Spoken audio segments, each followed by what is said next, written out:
Symptoms: headache, altered mental status, delirium, lethargy, confusion, behavioral abnormality, may progress to obtundation, coma, speech disturbance, limb weakness, incoordination, involuntary movements, indicating focal cerebral involvement, seizures. Signs: drowsiness, confusion, irritability, coma, nuchal rigidity due to associated meningeal inflammation, may be absent. Fever may be absent.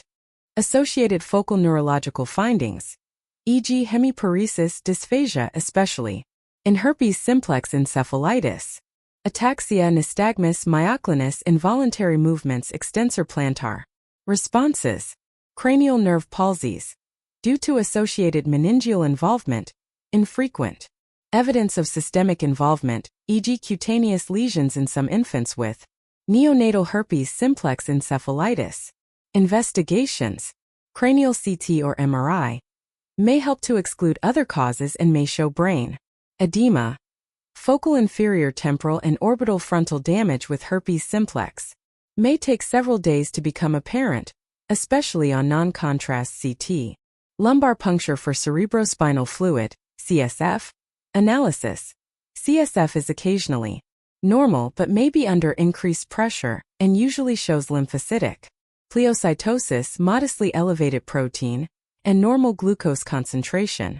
Erythrocytes are sometimes present in necrotizing encephalitides due to herpes simplex.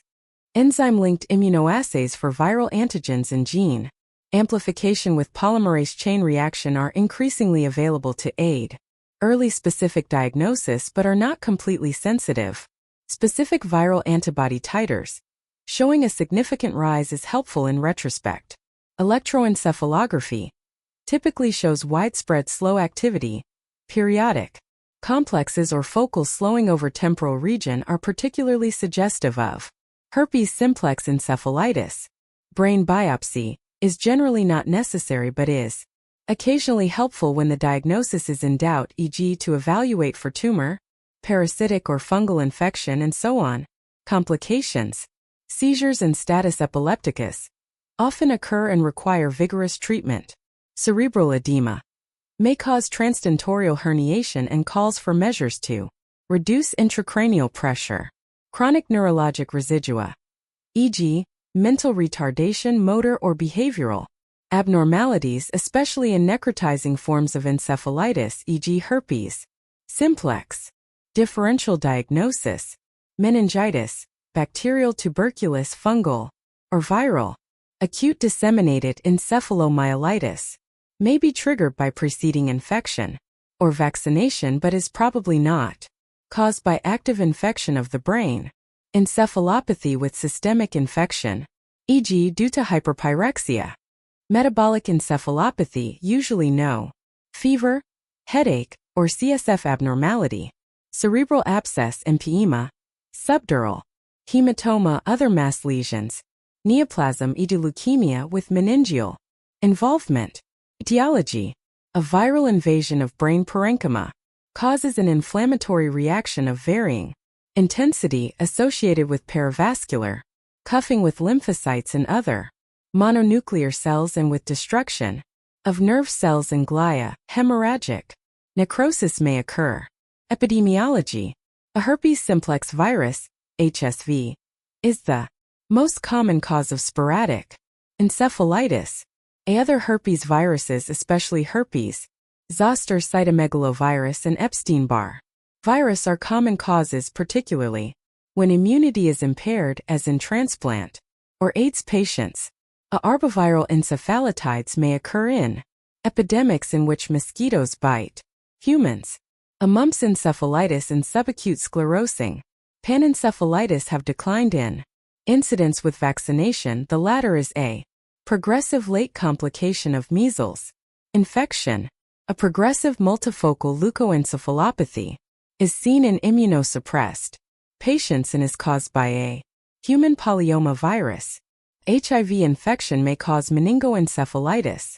At seroconversion and later treatment. Diet and lifestyle not relevant. Pharmacologic treatment: no effective treatment is available for many of the viruses causing Encephalitis. Often, the specific causative virus is not identified. Seizures require anticonvulsant administration. A full supportive measures are necessary during what is often a self-limiting illness with good recovery. A ventilation, mannitol, and dexamethasone can be used acutely to manage edema.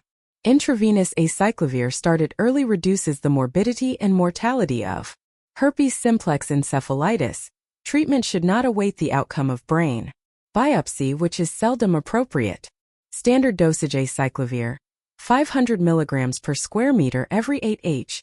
Children 12 mO of age or older. 10 mg per kilogram per day every 8 h. Children 3 to 12 mO of age. 10 to 20 mg/kg every 8 h. For neonatal HSV in term. Infants. Duration is 14 to 21 d. Contraindications: hypersensitivity. Special points: renal impairment necessitates dose reduction. Main drug interactions: possible interaction with cytovudine. Ganciclovir may be of benefit when cytomegalovirus is the probable cause.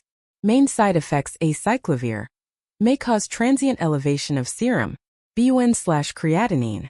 Ganciclovir may cause granulocy,